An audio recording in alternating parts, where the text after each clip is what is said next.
Hello everyone, welcome to my channel. If you are new to my channel, please subscribe to my YouTube channel, so you can join our tech family.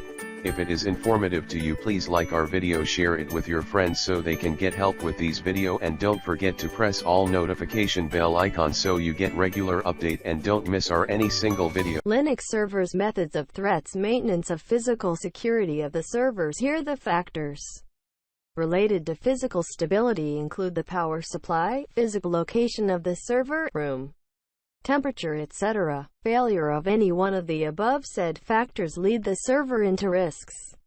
Tips: always maintain a redundant power supply and also make sure that only authorized users access the servers.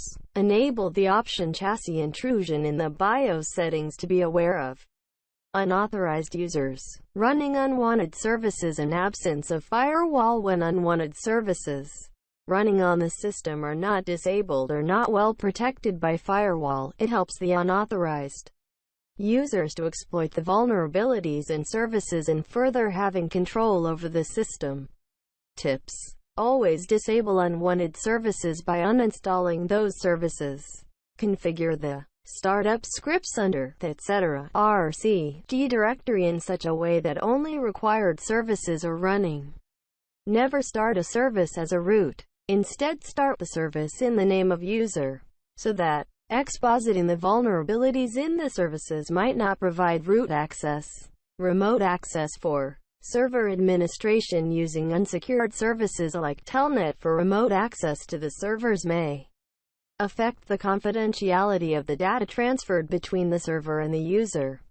Since the communication is done in clear text, there's a chance of sniffing the user credentials for accessing the server. Tip: use a secure application like SSH for remote administration of the Linux server. Installing applications in an unsecured manner. When an application installed in the system is not configured in a secure manner, then the exploitation of that application will affect the remaining applications on the system. Tips: penetration testing should be performed on the applications to trace out the vulnerabilities in the system. Install the applications that are publicly accessible in a root environment if it supports, as exploiting this type of applications may not affect the other applications running on the same system. Always ensure that the user account on which the public services are running should not be provided shell prompt access.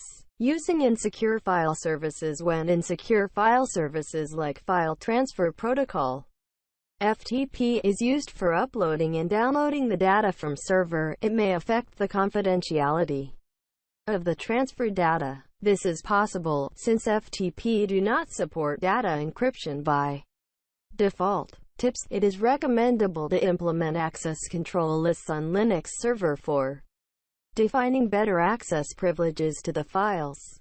Use encryption while providing file transfer services. Maintaining insecure web services. Web services like Apache running on a Linux server may expose to risks when configured in an improper manner.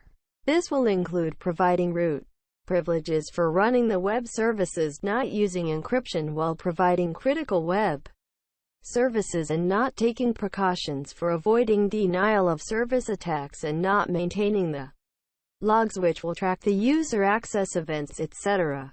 Tips: when the web content provided by a particular Linux server is critical, then use encryption by enabling SSL over HTTP. To avoid denial of service type attacks, define number of requests accepted by the web server in a particular given time. Backup of critical data should be taken on regular basis. Unsecured mail services. Linux mail servers uses SMTP protocol for transferring emails and Popper IMAP protocol for retrieving the mails from users' mailbox. In an organization, in order to transfer mails from internal network to internet, SMTP gateway will be used.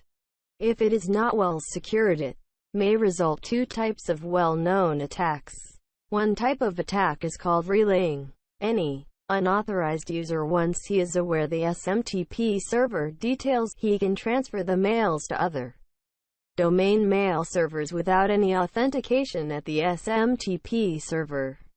In this type of attack, the unauthorized user is interested in propagating malicious content to other mail server domains instead of gaining access to it.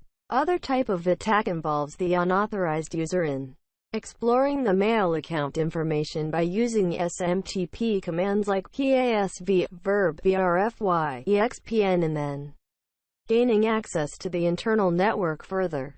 Tip: disabling the SMTP verbose mode is recommended on the SMTP server, which is connected directly to the internet.